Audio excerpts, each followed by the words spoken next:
madrugada complicada, la del domingo. Nos enteramos cuando nos levantamos el domingo que se habían escapado del penal de General Alvear los dos hermanos Lanata y Víctor Esquilachi. Se robaron un auto, tomaron un rehén, se escaparon. Después una camioneta que aparece en un relato de uno de los testigos pasando muy rápido por la ruta fue la que los levantó. Todos esos son los interrogantes, las incógnitas de esta fuga espectacular. Pero vamos a repasar cómo se escaparon. Así se fueron de este penal. Privación ilegal de la libertad, homicidio agravado. Un año atrás quisieron escaparse de otro penal, los tres. Cualquier persona que está con prisión perpetua se le ocurren ideas locas, como por ejemplo fugarse.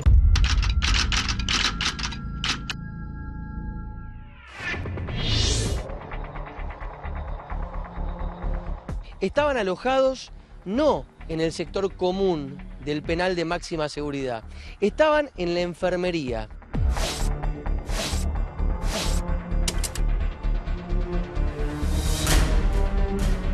Y hoy vemos cómo esta gente vuelve a manejarse con la misma logística e impunidad. Los reducen rápidamente, los toman de rehén. Con uno de ellos, a los dos los atan de pie y mano y los amordazan. Toma la salida del penal por atrás. Bueno, esa cámara no funciona.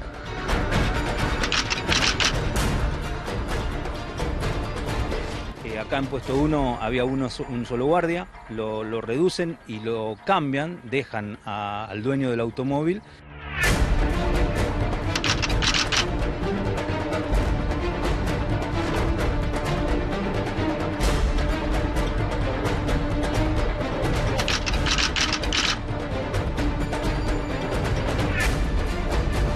En forma lateral al penal, ya los estaba esperando la camioneta negra, de esa que tanto se habla.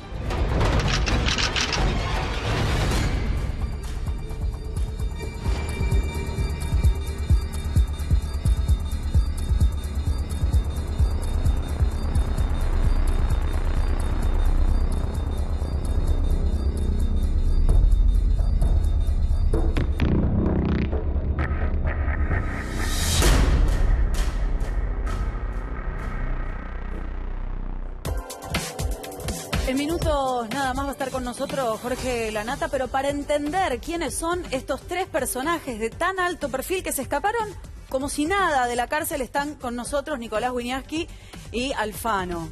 Bueno, acá estamos, chicos. ¿Cómo anda? Bueno, vamos a repasar quién es quién en todo esto, pero claro, tenemos a Nicolás que él nos va a decir por qué son tan importantes en todo eso, qué es lo que puede saber cada uno de ellos. Tal cual. Bueno, el más importante obviamente es Martín Lanata con doble T. Lo vamos a dejar para el final. Vamos a empezar por Víctor Gabriel Esquilachi. Esquilachi Ahí yo te doy los datitos de Esquilachi y vos nos decís por qué es tan importante y cuál fue el rol en todo esto. 35 años, Víctor Gabriel Esquilachi, 2 hijas, su tercera hija nació hoy en Quilmes y él está autorizado a asistir al parto y fue condenado a prisión perpetua. ¿Por qué? Sí, por ser acusado de ser autor material, ¿no?, del triple crimen de General Rodríguez, que según la justicia se realizó en Quilmes, en una casa en Quilmes. Los cadáveres, es una imagen fuerte pero es así, quedaron en una especie de gran heladera o una especie de cámara frigorífica y después aparecieron en General Rodríguez, ¿no? Después los llevaron a General Rodríguez. Hay otro Esquilachi preso también por esto mismo, que es Marcelo, que está en otra cárcel. Que ese está dentro. En la cárcel de Olmos, sí. Bueno, vamos al otro. A Cristian Lanata, Marina y Santi. Cristian Lanata es hermano de Martín. Acá estamos viendo a Cristian. Tiene 43 años, 2 hijos. Según la justicia, en su casa de Quilmes, donde nos decía recién Nico, fueron ejecutados Forza, Ferrón y Vina, y también condenado a prisión perpetua. Claro, justamente es en la casa de él donde según la justicia se comprueba, ¿no?, por intercambio de llamados y otras pruebas, que efectivamente ahí se ejecutaron a los 3 muertos del caso de la efedrina. Ahora, Martín Lanata estaba muy enojado con Aníbal Fernández, al que acusó en una cámara, ¿no?, en una cámara que grabó con un supuesto enviado de Aníbal Fernández a la cárcel con un abogado, de que esté su hermano ahí en la cárcel, ¿no? Decía, mi hermano no tiene nada que ver. Yo le hice 1500 sucias dice Aníbal Fernández, sobre Aníbal Fernández, dice, le trafiqué armas, le trafiqué drogas, pero ¿por qué se mete con mi hermano, no?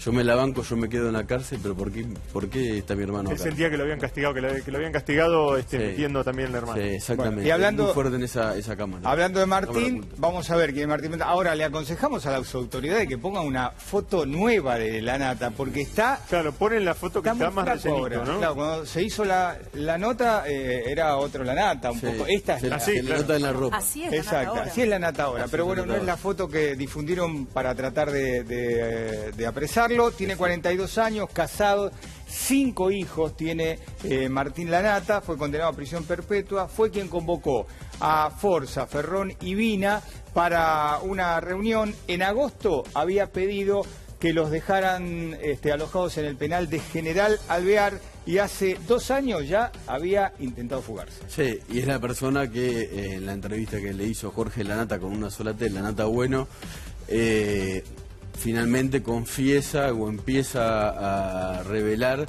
todo lo que sabía sobre los trabajos o sobre su propia labor junto a Aníbal Fernández, no se inculpa además, esto es lo más interesante, cuenta el tráfico de armas que supuestamente según él hacía para Aníbal Fernández, cuenta todo lo que sabía sobre el tráfico de la efedrina, él dice en la causa, después de hablar en televisión, ratifica esto en la justicia, que Aníbal Fernández lideraba una red de tráfico ilegal de efedrina, da un montón de detalles que si después, si querés lo empleamos, ¿no? Vamos a ampliarlo porque ya está en comunicación con nosotros Jorge Lanata, está Sí, en el tal móvil cual. desde Miami. Una persona que entró y que salió de ese penal también, como toda esta gente. ¿Cómo está, Jorge? Hola, ¿qué tal? ¿Cómo están, Marina, Santiago? ¿Cómo van? Saludos también al resto de la gente que está en la mesa. Mira, hay varias cosas para charlar sobre esto y a lo mejor estar ahora, estas semanas afuera, también te da un poco de perspectiva sobre el asunto. A mí me parece que estamos como sufriendo una especie de síndrome kirchnerista al analizar todo esto, que estamos poniendo en duda la realidad. Esta gente se escapa de la cárcel y ahora los culpables somos los que le hicimos la nota, o es Carrió, y acá hubo hechos concretos declarados ante la justicia que indican otra cosa. Yo quería en este comentario breve refrescar un par. Hablemos de hechos. ¿Cuál fue el primero de estos hechos que ustedes recordaban recién? En una entrevista en la cárcel, el entonces detenido Martín Lanata nos dice a nosotros que Aníbal Fernández, a quien reconoce con el alias de La Morsa, es el jefe de una banda de narcotraficantes vinculada a la efedrina. Esto es un hecho, esto sucedió y Martín Lanata lo dijo en cámara. Luego, como recién decía Nico, lo ratifica ante la justicia. Aníbal Fernández en ese momento grita, patalea, llora, insulta, dice que me va a hacer un juicio y nunca lo hizo. Nunca, al día de hoy, son acá las 6:10 de la tarde, yo he recibido ninguna demanda de Aníbal Fernández con respecto a esto. O sea, hizo una especie de show para tratar de despegarse del asunto, dijo que la Nata no lo conocía y demás. La Nata declara todo esto. Empezaron las especulaciones, si lo habíamos hecho por una cuestión política, si esto era una operación, etcétera. Esta nota se gestionaba vía, en principio, Rodrigo Alegre desde casi 3 meses antes de la elección. Ustedes lo saben igual que yo, nuestro trabajo es así. No podemos estar mirando cuándo hay una elección. Cuando en realidad sucede, sucede, con independencia de lo que pase a nivel electoral. ¿Qué hicimos? Fuimos a hacer la nota. Hoy están todos los medios especulando con que esto había sido también una operación de Casal, del entonces secretario de Seguridad, que nos había permitido la entrada a la cárcel. No es así. A nosotros la entrada a la cárcel nos lo permite la jueza de ejecución, Marcela Otermín. Marcela Otermín es la jueza de ejecución a cargo del detenido, en este caso Martín Lanata. ¿Por qué lo permite la jueza? Porque vos no podés ir a ver a un preso a menos que seas familiar y tengas visita autorizada, porque se te ocurre. Tenés que pedírselo ¿a quién? Al juez de ejecución. ¿De ejecución de qué? De la pena que está sufriendo la Nata. O sea, acá no hubo un camino político para llegar a la Nata. El camino para llegar a la Nata fue completamente judicial y fue el que teníamos que hacer. Pedir la autorización al juez de la causa. Lo hicimos y el juez nos permite entrar. Después hay un segundo hecho, que es con el que ustedes abrían el noticiero, que tiene que ver con la fuga de la nata. Lo que a mí me llama la atención, en el medio de toda esta historia, es que nadie se esté preguntando hoy por Aníbal Fernández. A favor, en contra, vinculado, no vinculado, que lo llamen y le pregunten si tiene idea de dónde puede estar su ex amigo. O sea, me parece que el personaje concreto, público, político, más vinculado a todo esto es la Morsa.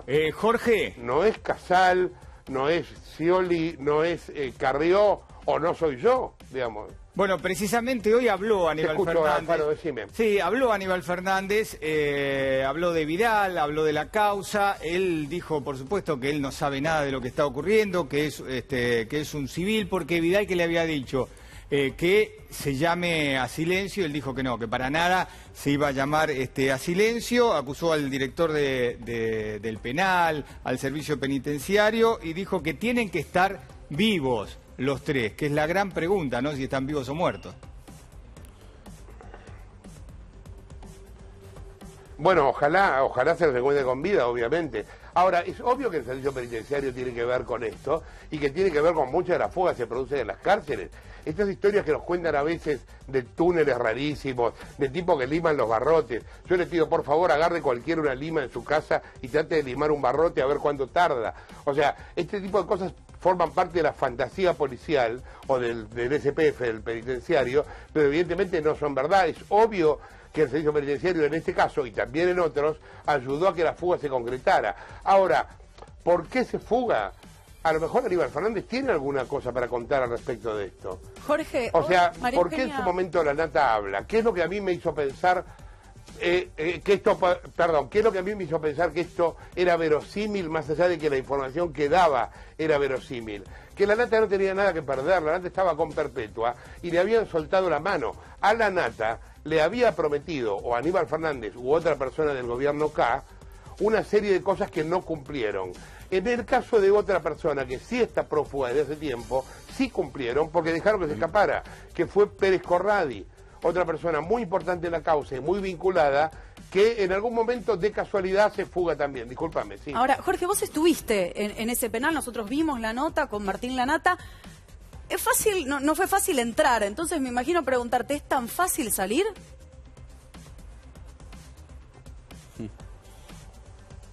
Evidentemente no es fácil salir de un penal si el servicio penitenciario no está de acuerdo. Estas cosas que escuchamos que realmente te da vergüenza ajena leerlo. La cámara de atrás no andaba, la otra cámara no sé qué, donde tenía que haber dos tipos de vigilancia había uno. Es tan obvio, es tan para niños la explicación, que realmente podríamos pedirle por lo menos imaginación al SPF. Ahora, que yo diga todo esto del SPF no quiere decir que yo no crea que hay una también responsabilidad política en esto. Es evidente que si esto sucede en la provincia de Buenos Aires, hay una responsabilidad política de Vidal. Pero también la hay de la procuradora Gil Carbó, que es quien autoriza la intervención de teléfonos y que en estos casos no estaba. Sí, Jorge, justamente además lo que se conoce de la fuga, toda la versión es versiones del servicio penitenciario bonaerense. No funcionaban las cámaras, no hay ningún tipo de registro que muestre que efectivamente los prófugos se fueron como se dice que se fueron. O sea, se fueron caminando por la puerta. Sobre el arma de madera y todo eso no hay ningún tipo de registro fílmico. En general, la cámara no grababa, era de monitoreo y nadie la estaba viendo. O sea, los testimonios que hay sobre la fuga son del servicio penitenciario que tendría que estar cuidando a esa gente, ¿no? Claro, ahora vos fíjate, estamos partiendo, Nico, de un error que es mucho más viejo que todo esto. La causa de la efedrina nunca se investigó en serio. Claro. La causa de la efedrina nunca se investigó en serio. Evidentemente iba mucho más allá de los que hablaron y por motivos políticos no se investigó. Yo sinceramente no sé, la gente que hace judiciales lo sabrá mejor que yo, cuáles serían hoy las condiciones para reinvestigar esa causa. Pero evidentemente hay que hacerlo, porque acá estamos hablando de un poder atrás del poder. Estamos hablando de gente que en principio tiene más poder que el SPF y a lo mejor más poder que el gobierno de la provincia, porque puede entrar, salir, sacar de la cárcel a quien quiera. Jorge, si te parece vamos a recordar un pequeño resumen de la nota que le hiciste a Martín Lanata ahí en el penal de General Alvear. Martín, ¿qué edad tenés? 41 años. Estás condenado a perpetua. Condenado a perpetua. Ahora estamos por presentar una revisión de causa. Dejamos la sentencia firme para poder pedir una revisión en la casación. La muerte es Aníbal Fernández.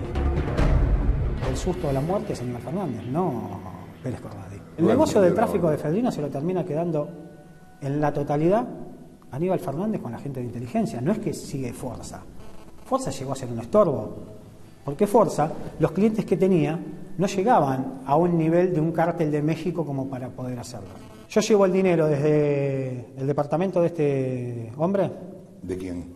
El mexicano. Hacia el domicilio de Aníbal Fernández. ¿Cuánta plata era? $2 millones.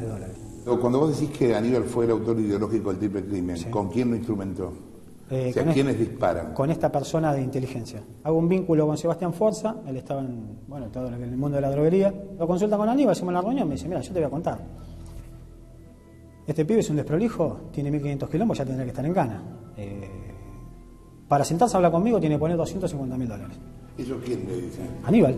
Le dice, nene, seco, lo mismo, dice, nene, primero vamos a poner el caballo delante del carro, vamos a hablar, porque vos muchas luces no tenés. Y le presento a una persona, que el nombre que lo voy a aportar a la justicia, le dice, a partir de ahora te manejás con él. Bueno, bárbaro. ¿Y ese sería el correo entre Forza y quién? Y una persona de inteligencia que trabajaba para Aníbal. Okay. El nombre que ahora lo voy a aportar a la justicia. Empezó a meterse de lleno este tipo de inteligencia en el negocio y empieza a acaparar y a caminarlo como para tener el control del negocio.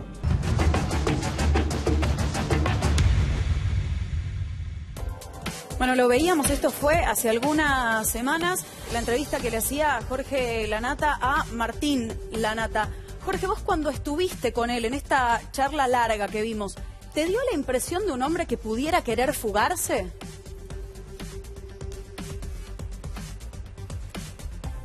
Mira, cuando uno está en la cárcel del lado de adentro y no llegó ahí voluntariamente, es lógico que quiera fugarse. Uno siempre quiere fugarse. A mí, primero, esto lo digo como periodista de 40 años de trabajo. La primera impresión que me dio, uno naturalmente desconfía siendo periodista. ¿Le crees o no le crees al tipo que te está hablando? Cuando vos escuchás cómo elabora el discurso, lo que te va diciendo, si se contradice o no, si lo que él te dice coincide con cosas que vos ya sabés, que obviamente sabés de antes de verlo a él, etcétera. Lo primero que me pareció el tipo hablando era completamente verosímil. O sea, no, en ningún momento me pareció que estuviera mintiéndonos en las cosas fundamentales. Esto es importante porque es un tipo que me transmitía verosimilitud. Ahora, evidentemente hacía esa nota por algo. Es lógico. Ahora, yo creo lo que él decía cuando explicaba por qué lo hacía. A él le habían soltado la mano.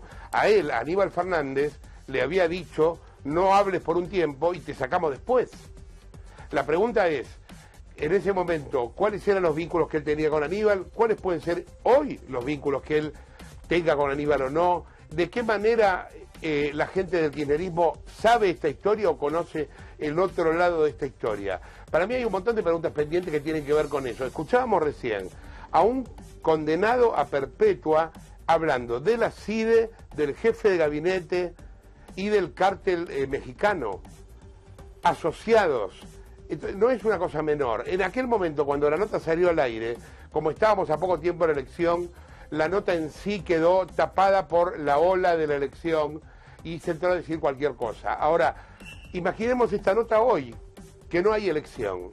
Me parece que esta nota habla de una serie de cosas muy graves que pasaron, que seguramente pasaron, que no sé si siguen pasando, sobre las cuales vale la pena preguntarse. Nico, tenías algunos datos que recién nos contabas que era interesante mientras mirábamos la nota, ¿no? De lo último que había dicho Aníbal también. Claro, Aníbal Fernández hoy, justamente hablando de lo que vos decías, de la importancia que tenía, por ejemplo, que Martín Lanata esté detenido, dice, Vidal se manejó con amateurismo, el servicio penitenciario bonaerense siempre fue una catástrofe, algo que hasta ahora había callado y que justamente lo termina perjudicando si su versión es cierta. Y además, otra cosa que te va a interesar, Aníbal Fernández dijo, tengo un audio del 2011 donde Martín Lanata dice que no me conoce y que no tengo nada que ver con nada. Entonces yo pensaba, ¿no? Si el del 2011 le vale a él para decir soy inocente, entonces el resto, o todo lo que declaró Martín Lanata en los expedientes judiciales, que es impresionante. Además de contar que Lanata había participado en el negocio paralelo de la efedrina, da nombres del empresario que, según él, tenía cartelizadas las licitaciones públicas del ministerio que manejaba Aníbal Fernández con el tema armas, se autoinculpa en el tráfico de armas en Paraguay. Hay además novedades de ahora de la causa. Se sabe que la camioneta que se secuestró anoche fue la que usó Martín Lanata para cruzar junto a esta gente de la CIDE, al que él menciona como Máximo, para traficar esas armas. Es la misma Toyota Hilux, la que se secuestró anoche, que no tiene que ver por ahora, se está periciando para ver si es la que apareció también alrededor de la cárcel de Alvear. Pero ya se sabe que es la que sí usó Martín Lanata aquella vez cuando cruzó con el agente de la CIDE para vender armas, según él, del RENAR, ¿no?, que le había acercado a Aníbal Fernández. Ahora, esto de Aníbal Fernández diciendo el servicio penitenciario bonaerense era una catástrofe, siempre lo fue, y tengo un audio del 2011 diciendo que Lanata con 2T no me conoce, es bastante increíble. ¿O no? Sí, totalmente increíble. Pero aparte, a ver, ¿qué es lo que estamos contándole a la gente en este momento? En nuestro país hubo una asociación entre grupos de narcotráfico vinculados a la efedrina y el gobierno. Esto, en verdad, nunca se investigó. Entre otras cosas, por lo poco que conocemos, esto provocó 3 muertes que todavía están aparentemente impunes porque no está completamente probado que dispararon los que la justicia dice que dispararon. A lo mejor esto hoy, la fuga de Lanata y demás, sirve para que la causa se investigue en serio o se empiece a investigar en serio. Ahora, está siendo muy enfático Aníbal Fernández, digo, lo marcábamos hace un ratito nada más, pero a mí me parece que vale destacarse al respecto de cómo van a aparecer, si van a aparecer, concretamente habló de si van a aparecer vivos, Jorge. Pidió que aparezcan vivos, y además llama la atención la frase de lo único que no voy a hacer es quedarme callado. ¿Qué otra cosa podía hacer, no? La verdad que vos decís, hablás del expediente judicial, si querés leo algunas partes. Dice, por ejemplo, que efectivamente Aníbal Fernández armó un negocio paralelo de la efedrina de mano de José Fuchs, que organizó el contrabando ilegal de efedrina desde China, porque en un momento era legal, pero dice que después efectivamente lo armó ilegal. En todo esto Martín Lanata se autoinculpa, además dice que conoce efectivamente que el proveedor de armamentos para manejar las licitaciones de las armas del ministerio de Aníbal Fernández tenía una conexión con el abogado de Aníbal, Gustavo Frasquet, y da el nombre de este empresario, entre otras muchas cosas, ¿no? Cuando Aníbal Fernández dice no lo conozco, él no tenía un taller al lado de mi casa, Martín Lanata dice, bueno, él dice eso, el taller está pegado a la casa de él, da la dirección y dice, si quieren llamar como testigo, llamen a la ex esposa de Aníbal, María del Carmen, y a un socio que tenía el hermano de Martín Lanata, Cristian, en el taller, que tenía un hijo que compartía el colegio con el hijo de Aníbal Fernández. O sea, todo eso no se investigó, no fueron llamados esos testigos por la jueza. Ahora, Nico, justamente, Nico, es que estamos hablando todo el tiempo de una causa en la que lo único que se buscó fue no complicar a Aníbal Fernández. Sí, hasta ahora fue así. En aquel momento, por razones muy concretas de poder político, era el jefe de gabinete. Y posible gobernador de Buenos Aires. La pregunta es, ¿esto hoy va a seguir así? ¿Vamos a seguir?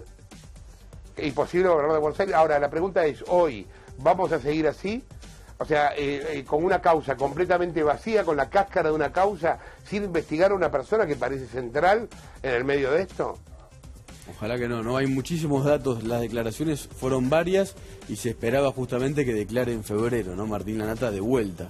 Declaró 2 veces con Servini de Cubría, una con el fiscal Policita, con muchos detalles sobre la operatoria del RENAR, del Cedronar, de los hermanos Zacarías vinculados a los Kirchner, ¿no? Hoy hubo como frutillita del postre también una foto que publica en su Facebook Aníbal Fernández, que es una barbaridad. Que es, muy poco serio.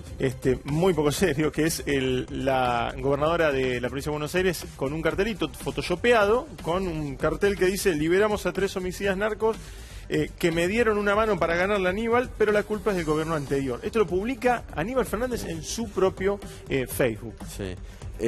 como que la culpa la tenés vos, Jorge. Claro, claramente, la culpa la tenés vos, Jorge. Claro, por eso yo empezaba esto diciendo que hablemos de hechos. Nosotros sacamos al aire por esta misma cámara en algún momento a un detenido con perpetua acusado de 3 asesinatos implicando al jefe de gabinete. Y la gente empezó a discutir por qué lo hacíamos, en cambio de discutir el fondo de la cosa, en cambio de discutir el hecho en sí, lo que había sucedido, lo que el tipo denunciaba. Discutían cuáles eran nuestros intereses. Los intereses eran los mismos en aquel momento que hoy, exactamente iguales. Sí, que además Martín Lanata confirmó esto en la justicia y aportó muchísimos más datos. Cuando lo va a ver este abogado supuestamente en nombre de Aníbal Fernández, Lanata lo dice en el expediente judicial, dice: cuando vea a Servini de Curiel voy a aportar esa filmación. O sea, estaba muy convencido de seguir avanzando sobre Aníbal Fernández, tal vez no tanto el juzgado, ¿no? Jorge, ahora la gobernadora planteó hoy, cuando habló, una reestructuración, un desmantelamiento del servicio penitenciario, tratar de controlarlo y tratar de cambiar. En realidad, el discurso fue más por ese lado que por el lado de la investigación del triple crimen o incluso de la búsqueda de los fugados. ¿Cómo lo ves vos? Mirá, evidentemente hay como dos cosas distintas, ¿no? Lo urgente y lo más importante. Lo más importante, evidentemente, sería cambiar el servicio penitenciario. Ahora, lo urgente es que hoy todas las fuerzas de investigación y de seguridad del Estado se aboquen a encontrar a esta gente. A ver, a esta gente hay que volver a meterla presa, digamos. Esto es algo que el Estado tiene que ser consciente de su obligación. Que estemos discutiendo si los van a matar o no, también es una cuestión medio delirante, medio de ciencia ficción o de policial. O sea, lo que hay que hacer con esta gente, estaba presa, y volver a meterla adentro. Ahora, habría a nivel judicial, insisto, que reinvestigar la causa y que esa reinvestigación no tuviera límites políticos. Hoy Aníbal Fernández ya no es jefe de gabinete. Ojalá hubiéramos tenido los huevos suficientes como para poder investigarlo siendo jefe de gabinete. Pero bueno, no los tuvimos. Pero, digamos, hacer hoy una investigación independiente, yo creo que es lo que se impone. Ahora, vos me decís, el servicio penitenciario es una historia viejísima. O sea, ¿desde cuándo todos nosotros escuchamos cómo en el servicio penitenciario se roba la comida de los detenidos? ¿Y cuánto significa, yo ahora no lo tengo en la cabeza, pero cuánto significa ir robando de la comida de cada uno de los presos al final del mes respecto de todos los proveedores? Es muchísima plata la que el CPF maneja. ¿Y cuántas veces escuchamos que se les cobra por alojamiento a los presos en las comisarías? El preso quiere que en cambio de ir a la cárcel, ir a una comisaría. ¿Paga para estar en la comisaría? O sea, ninguna de estas historias son nuevas. Es como si yo te dijera hoy, las comisarías tienen llave. Esto no es ningún secreto. Todo el mundo lo sabe. Bueno, esto, claro que hay que cambiarlo. Eso sería lo importante. Lo urgente hoy es todo lo que estamos hablando. Y insisto, me parece muy curioso ver cómo nos olvidamos del rol de Aníbal Fernández en el medio de esto. Realmente me parece increíble. Ahora, Jorge, a partir de esta fuga se abren un montón de escenarios. ¿Quién pensás vos que son los principales afectados por esta fuga?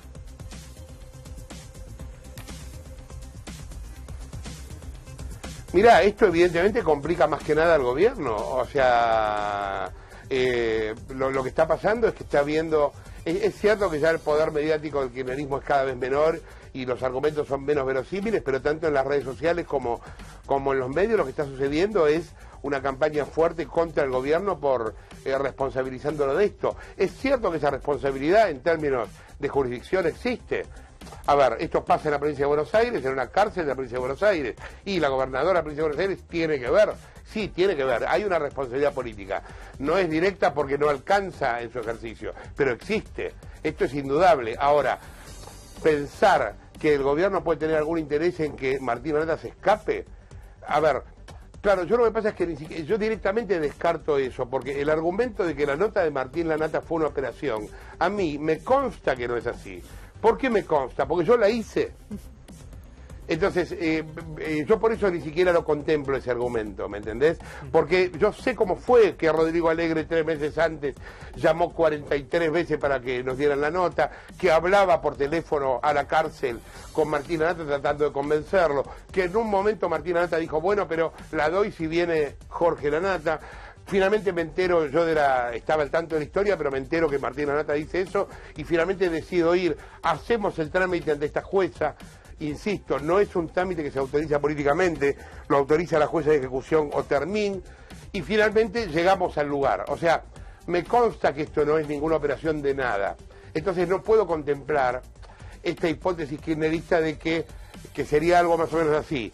Hicimos esto para joderlo a Aníbal, entonces ahora para pagarle a Lanata le conseguimos la libertad. Me parece una gran estupidez, porque primero decían que le habíamos dado plata a Lanata. Ahora se ve que la plata se la gastó adentro de la cárcel, no sé en qué se la gastó. Pero se ve que hicimos la nota, pero para garantizarle la fuga. Es realmente un argumento muy tonto, muy elemental. Cuando vos me decís a quién esto perjudica, y evidentemente perjudica al gobierno. Sí, claro, lo perjudica. O sea, que haya gente intentando desestabilizar con ese tipo de cosas no me extraña para nada. Y justamente hoy, Edgardo, habló la gobernadora. Sí, habló Vidal, estaba en compañía de su gabinete que está vinculado a esto, entre ellos Ritondo, el ministro de Seguridad. ¿Qué dice Vidal? Ella tiene el argumento del gobierno nacional también, que, bueno, por supuesto que esto no fue posible, no se pudo haber llevado a cabo sin la complicidad de una parte del servicio penitenciario, que dice que todo esto es consecuencia, Jorge, Nicolás, Marina Santi, que esto es consecuencia de el costo de luchar contra los narcos y contra las mafias. Y lo que dijo es que los narcos están en el servicio penitenciario en distintos niveles del Estado, pero que también están dentro de la política, y que en cuanto tenga nombres para dar de políticos involucrados con los narcos, lo va a decir. Esto es parte de la conferencia, esta es parte de la conferencia de prensa de Vidal. Yo quiero darle un mensaje muy claro a todos los que crean que con el mensaje de ayer nos pueden amedrentar. No nos van a frenar, no vamos a parar. Ni diciéndole no a la corrupción, ni en la lucha contra el narcotráfico. No hubiera sido posible esa fuga sin complicidad de una parte del servicio penitenciario. Y eso lo sabemos todos, es más que evidente. Por eso, a las pocas horas de que la fuga se generó, tomé la decisión de cesantear a la jefa del servicio penitenciario y a toda la cúpula. Vamos a llevar adelante denuncias penales, no solo sumarios administrativos. Este es un caso de mucha gravedad y todos aquellos civiles o parte del servicio penitenciario que estén involucrados van a ser denunciados penalmente por nosotros, para que también, desde el punto de vista penal, la justicia avance y quien tenga que pagar, que pague. Hubo repercusiones, muchas repercusiones, entre ellas la del ex jefe de gabinete Aníbal Fernández, que se vio rozado, últimamente acusado por uno de los 3 fugados, me refiero a Martín Lanata, y dijo que aquí hay culpa del gobierno provincial, en este caso dijo que usted tiene que poner el pecho, y dice que los 3 tienen que aparecer con vida. ¿Qué le dice esto? Yo le diría a Aníbal Fernández que justamente en este caso sería bueno que se llame a silencio. Bueno, así estaba la gobernadora diciéndole a Aníbal que se calle la boca. No se llamó a silencio porque después dijo que va a hablar todas las veces que quiera. Sí. Jorge, no, bueno, ya que va a hablar sería...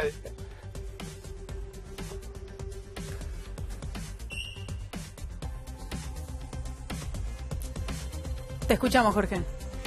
Perdón, yo te decía, ya que va a hablar sería bueno que explicara su relación con la... No, yo decía que ya que va a hablar sería bueno que explicara su relación con el tema de la efedrina, que explicara, Nico, vos debes tener ahí la cifra, cómo se quintuplicó o dectuplicó la cantidad de efedrina que se contrabandeaba, que se compraba primero legalmente para después venderle a los mexicanos, un país que de golpe pasa de 50 gramos de efedrina a 40 toneladas, una locura total.